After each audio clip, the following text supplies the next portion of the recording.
Na may pinapaampon daw? Na batang lalaki? Bakit ka naman naging interesado sa pag-ampon?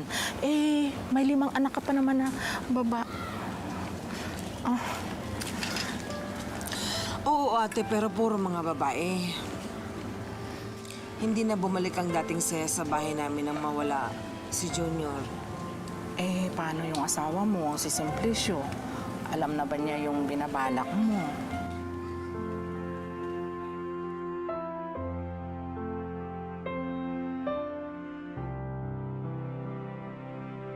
Isabel, totoo nga ba na pinapaampun mo raw ang bata? Pwede ko bang matingnan? Sige. Ko. Matutuwa ang mga anak kong babae dahil magkakaroon na uli sila ng kapatid na lalaki. Ano bang gusto? Ha?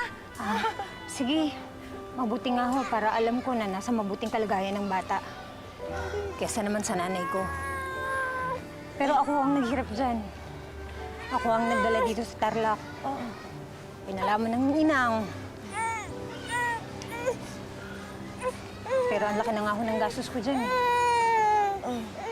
Bago ka pa bumalik dito, usap-usapan na pinapaampon ng nanay mo itong bata.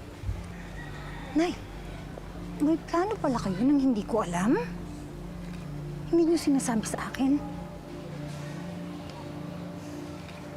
Magkano ho talaga ang gusto ninyong ibayad namin? Gusto niya tumayo. Gusto ganito talaga ang gusto niya. Nagdesisyon kayo ng ganun-ganun na lang? Bakit? Sanggol mo ba yon? Di ka makasagot. Anak mo ba yon? Apo ko ba yon? Ano ipakakain mo? Pero Nay, tao yun Isipin nyo, tao yun. Hindi ho yung tuta para ibenta nyo na lang. Ano ipalalaman ko doon? Nay, kaya ko nga ho dinala sa inyo ang bata para maalagaan nyo pansamantala. Kukunin ko yun. Gagawan ko ho yun ng paraan. Pahihirapan mo lang ako. Nang magkasundo sila sa presyo kapalit ng pag-ampon kay Jeffrey, agad na dinala ni na Angie at Eugenia ang sanggol sa ospital para mapagamot at manumbalik ito sa dating sigla at kalusugan. Pinayagan na ng doktor na ilabas si baby.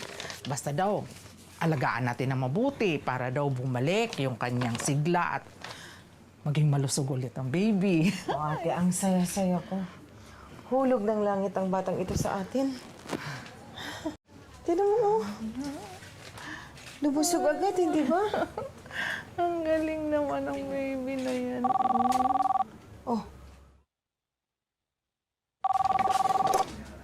Hello? Simplicio?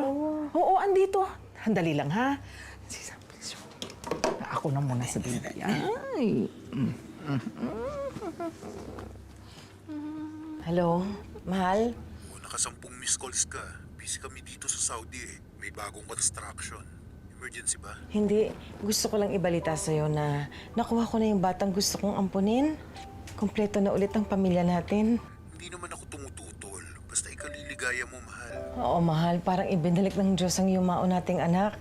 Sige, huwag mo lang pabayaan yung 5 pa nating mga anak na babae. Siyempre naman. At sigurado naman ako na matutuwa sila sa bago nilang kapatid. Papinyagan mo na agad. Anong ipapangalan mo sa kanya? Ang pangalan niya ay Jeffrey. Pero gusto kong palitan. Jason. Yun. Jason ang gusto kong ipangalan sa kanya. Jason ang magiging pangalan ng bunso natin. O, sige na. At baka may ginagawa ka pa. Jason. Okay. Sige, mahal. Bye-bye. Mag-ingat ka. Jason.